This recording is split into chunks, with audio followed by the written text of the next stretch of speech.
Whiskey and Nerds podcast.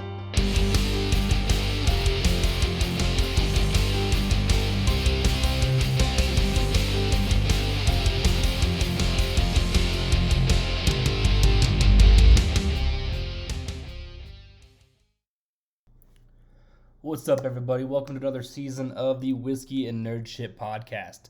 I'm one of your co-hosts, Blake Johnson. I want to reach out to you guys and say thank you guys for coming back for our second year of podcasting. And I wanted to reach out to you guys. I wanted to ask you guys for the biggest thing you can do for us. Leave us a review. We are reviewless currently, so be the first one to get there. Also, reach out to us. Leave us a comment on any of our social medias, Whiskey and Nerd Shit. On Instagram, the I in shit is a 1. You can find us on YouTube by searching Whiskey and Nerd Shit. Leave us a comment, commission an episode. Let us know what you guys want to hear. We have a little bit of an IT sound issue for this week's episode, but we recorded a pretty good one, so we wanted to make sure we got it out to you guys. So bear with the sound quality this week. I promise next week the good sound will be back. We have 4 episodes coming you guys' way this week. We're drinking Doc Swinson Cognac finish, Widow Jane 13-year, and we got a bottle of the Old Forester single barrel strength. In this week's episodes, we're going to talk about things like the movie Don't Look Up on Netflix. We're going to go on a lot of rants about Ted Lasso and Spider-Man, if that appeals to you guys. The movie Morbius getting pushed again. The Moon Knight trailer and our reviews and thoughts. We're going to talk about a couple of new TV shows that have come out, Book of Boba Fett and The Peacemaker. And of course, we're going to finish it on the NFL, playoffs, coaching needs, and things like that. So guys, reach out, leave us a comment, let us know what you guys want to hear, commission an episode, and then if you could leave us a 5-star review on wherever you are listening to us at. Thank you guys again. Welcome to season 2 of the Whiskey and Nerd Shit podcast. And as always, drink whiskey, Hail Hydra. Okay. Doc Swinson's exploratory cast, because English and not English. L'esprit. L'esprit? I don't speak French. It means the spirit. You l'esprit. Yeah. So, I'm going to read all this shit off while you nose it. Okay. It's a 5-year bourbon. Finished in a selection of cognac puncheons delivering... Oh, I don't want to read all that shit. 57 proof. Oh, we were technically supposed to start with the Widow Jane. Oh well. Oh, are we? It was lower proof. I mean, we can switch it up. Yeah, we've come too far. Okay. I'm holding it. So, 5-year-old bourbon finished in cognac casks. Okay. Again, we've had the other exploratory casks. The alter ego is the one you said was a sherry finished in cognac, or bourbon finished in sherry and cognac. They also had the rye that was finished in rum. Yep. That one was pretty good. They had a cognac sherry collab, and then one of our end-all be-alls is the extra rare 15-year Doc Swinson. So actually, I think we reviewed that on our second one ever a year ago. Yeah. Whiskey and Nerd Shit, Season 2. Season 2. On the 22nd day of January 2022. Mash bills are 75% corn, 21% rye, 4% malted barley, blended with a 60% corn, 36% rye, and a 4% malted barley. Okay. Producing distillery? You want to guess? Is it MGP? Uh-huh. Because what the fuck isn't? Yeah. American White Oak, ex-Cognac, Limousine Oak. Limousine Oak. It was fancy. Yeah, I know. Oak had its own driver. All right. I don't really get a lot. I get almost like a very light, like salted caramel. I get a little bit like dark fruits. Yeah. Like the cran raisins we were eating earlier. Smells dry. Yeah. Not a lot to the nose. Kind of light. So on the nose, orange marmalade. I was gonna say orange. Soda bread. Soda bread. Fucking lost me. Citrus and marzipan. I get citrus. Yeah. I don't know what soda bread is. I think you're right though. I think I get more dark fruit. I still get like a salted caramel note. Maybe that's the marzipan? I don't know. Maybe. I don't know what marzipan smells like.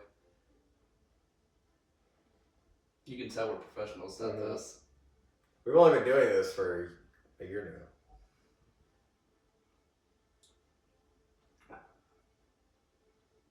The very first note I got was citrus. Mm-hmm. Right on the tongue.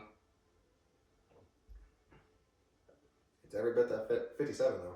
Oh yeah, no, you feel it. Yeah, that's a kick.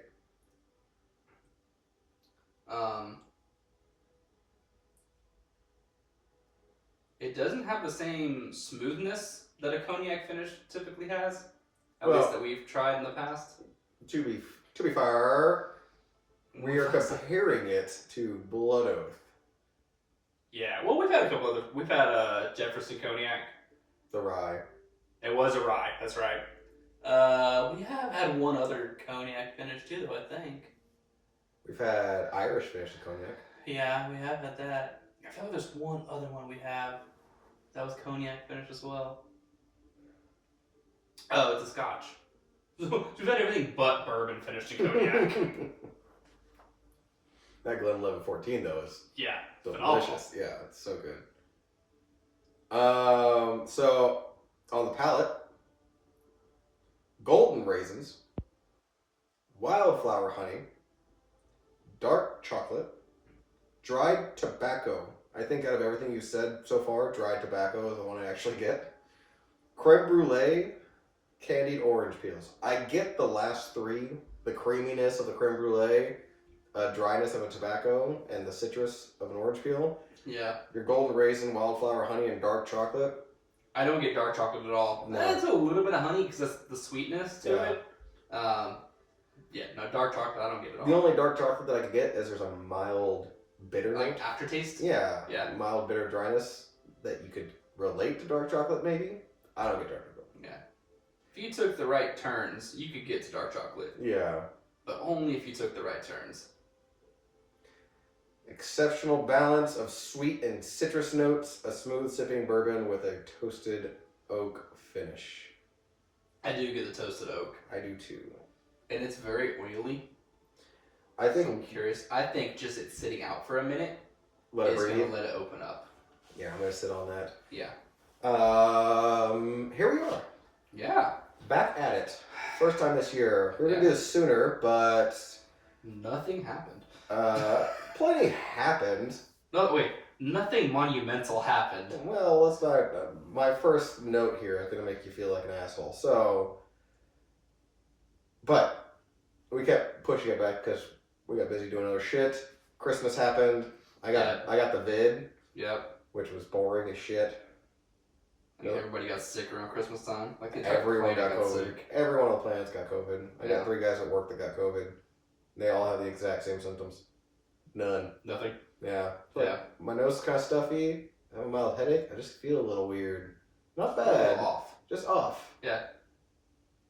Yeah, I had that for like a day, but I had to sit there for 5 days in the extra bedroom, trying not to go insane and write the number 23 on the walls over and over A again. lot of Netflixing the day away. A shit ton of Netflixing the day away. Read a book. Read Will Yeah. Will Smith. Smith's memoir, biopic, whatever you want to How's call it. that? Really good. Yeah. Yeah. I mean, it's Will Smith. No one actually dislikes Will Smith. You can just take him or leave him. Yeah. But for someone who is as successful as he is and how he got there, and then by extension, his kids Yeah. also all successful. Whole family essentially. But it breaks down the shit that he dealt with his dad, the shit that his first marriage. There's a line in towards the end. He's like, I realized when me and Jada separated that my entire life, because I shared a room with my brother, and then when he was gone, or when I moved out, I lived with my girlfriend, and then when that happened, I moved out and immediately moved in with this girlfriend, and that wife, and this, that, and the other. I had been by myself my entire life, and he's in his 40s at this point, for like 15 days. Damn. I was like, Jesus! Yeah. 15 days. And it was always just go, go, go, go, go, go, go. Again, he didn't want to be an actor. He wanted to be a rapper. Yeah, that's how I started off. Yeah. Miami. Way before that, back when, oh God, what is the Parents Just Don't Understand? Him and Jazzy Jeff, way back in the 80s before we were born. Yeah. To give away our age. Yeah, that's what he wanted to do. And then, like most young people with a shit ton of money, you know what happens when you give a kid a shit ton of money? They generally don't want to work anymore. They want to fuck around and enjoy their shit ton of money. Mm-hmm. And then he blew it all because he didn't know that you have to still pay the government. Yep. IRS, They take a lot. yeah, IRS wants their taxes. This dude had done,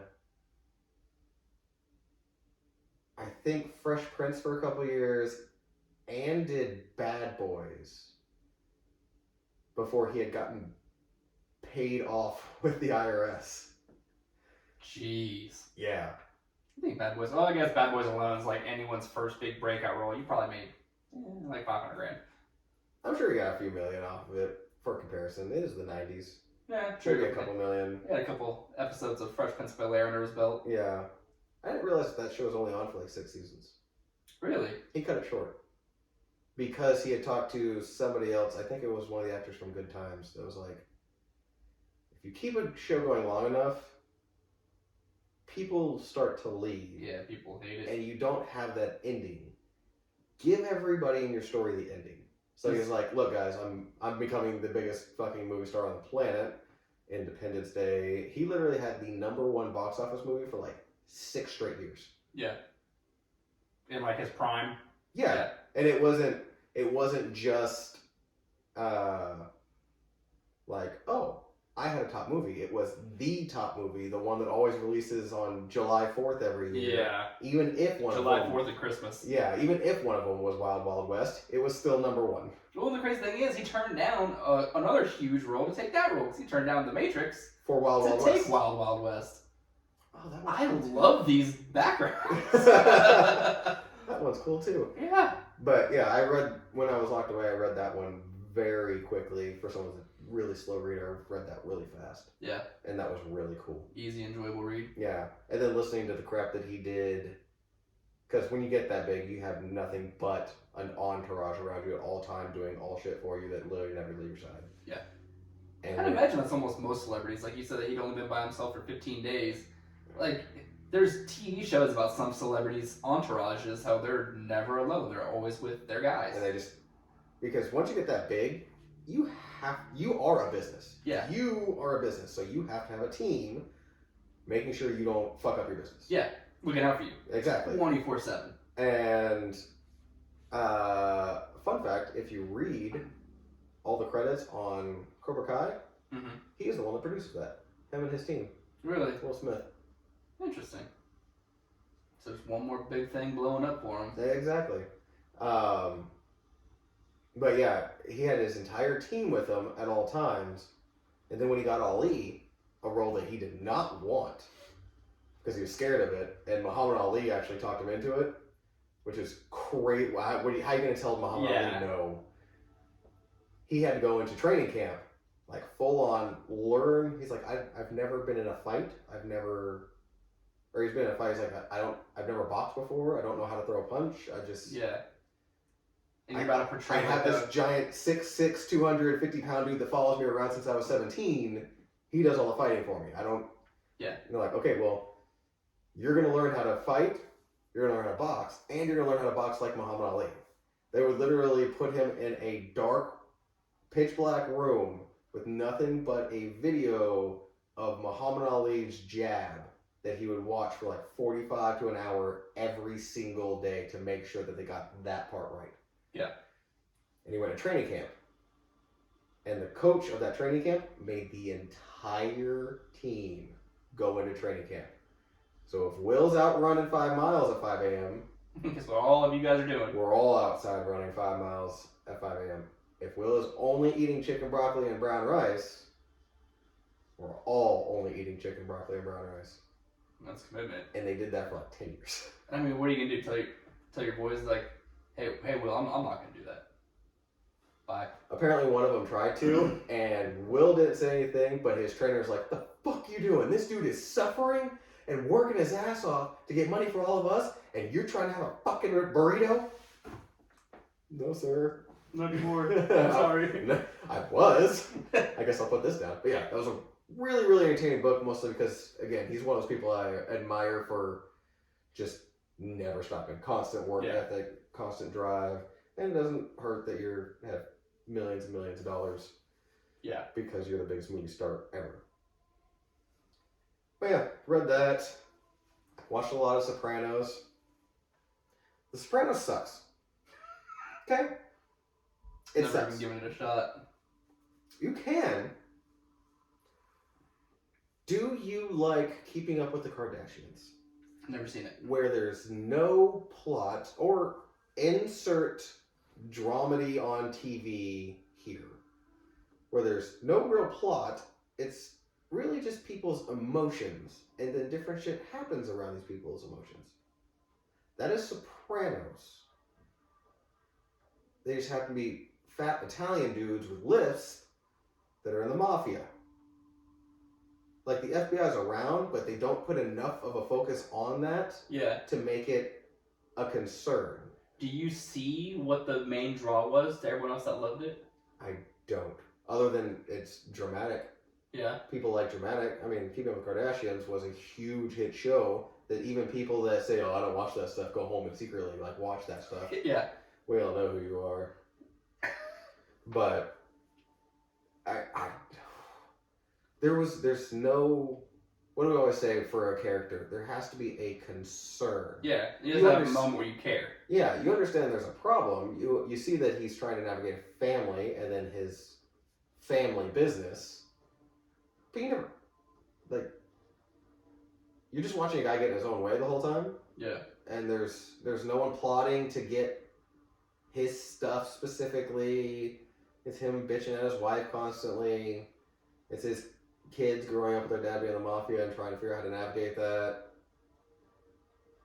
Those are all like subplots to the FBI is actively moving and making traction on this. If I'm in middle of season 5 and they have no traction and are talking to one person that's mildly on the outside of the family, that's a shit plot. Season 5. Do you think it's one of those ones where, like, the entire culmination of the show all wraps up in, like, the final season and everything makes sense and everything, all the different little things you saw finally have meaning? Or do you think it's just something that was really entertaining in the 90s? Well, it was in the 90s. The best part about the show is that it was from 99 to 2007. And it is in tune with the culture and pop culture of the time. So, like, his son, also very cool. Yeah. So, like, his son, his youngest son who's in high school, is wearing, like, baggy shorts and Slipknot shirts and Pantera shirts and beanies and listening to all kinds of just really heavy music all the time. I was like, that was me! That was me at that exact time. That was me. The only thing he didn't have was long hair. And he's playing the drums. Yeah. That part got me. Outside of that, I didn't. Especially because I know how it ends. Like, everyone is pretty familiar with the diner scene at the very end where it just, like, cuts off. They're like, is that what happens? Yeah, the fade to black. Yeah. 4.5 seasons in, halfway through season 5. Yeah. I'm gonna finish it. Mostly out of OCD. Yeah. I don't care at all. I would rather watch Ted Lasso season 1 and 2 on repeat over and over and over and over again instead of watching a single minute of The Sopranos. Yeah, Ted Lasso became the show that we fall asleep to now. It's so perfect. Yeah. There's not one thing wrong with Ted Lasso. Even the Beard episode. The Beard episode's a little... It's a little weird, but I love Coach Beard so much and just him navigating. He shows up like an Irish dude for no reason. Yeah. Especially because the first time we watched it, we're like, could be this entire episode? it's just us following around Coach Beard on this weird trippy night. Yeah. That's exactly what it was. It's just a weird trippy night for Coach Beard. You know, the only knock I would do to that is that whole thing was for him to get back to his girlfriend, and then 2 episodes later they broke up again. Mm-hmm. Like, why? Then what the fuck was the point? Yeah. That's the only little dent in that whole thing is all this to get back to her just for them to break up again. What's the point? Why? Yeah. But other than that, if you haven't watched Ted Lasso, watch Ted Lasso. Turn this off, all 6 of you, and go watch Ted Lasso. Yeah. Headline news while we're away. There was quite a few things. Betty White died. Betty White did die. 2 weeks before she was 100. Yep. Which I did see a loophole with all the leap years she was involved with. Technically, she had 100 because it was like 14 leap years in her lifetime or something like that. Yeah, and again, she was almost 100. I forgot who posted the other day, but it was a weird factual situation. Betty White just died at 99. She was actually older than both Martin Luther King and Anne Frank. Damn. Yeah, that's kind of like, whoa. Well, I guess both of them did die somewhat young. They didn't live anywhere near 99. Yeah. God, these are so cool. Right. Also, Bob Saget died. Yeah, Bob Saget did die. Apparently, recently, a guy named Meatloaf died. And that was another comedian. Yesterday. Yeah. And Louis Anderson. Louis Anderson, yeah.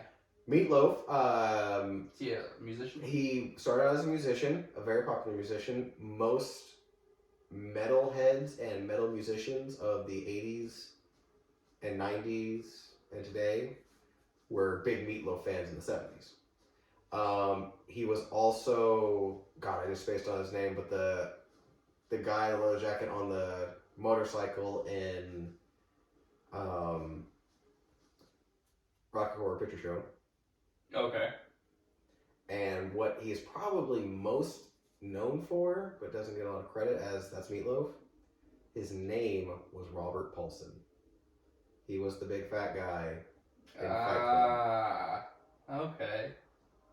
That's why there's been so much Fight Club stuff on lately. That's why you've been seeing those pictures up. Yeah, his name was Robert Paulson. That was Meatloaf. Gotcha. Okay. We were all Robert Paulson. No, you mother... No! Well, R.I.P. Meatloaf. And Louis Anderson. And Betty White. And Bob Saget. Amongst a lot of other people. John Madden died in there. I don't know if we talked about that. But yeah, there's been a lot of death lately. Also, you could be saying, hey, I remember you guys saying you weren't drinking in January. And I wasn't drinking for 75 days. This was supposed to be a whiskey-less and nerd shit. Yet we have 3 very fantastic bourbons in front of us. Yeah, we couldn't hold out any longer. So here's the deal. We don't particularly like to be drunk, so that much isn't really a concern.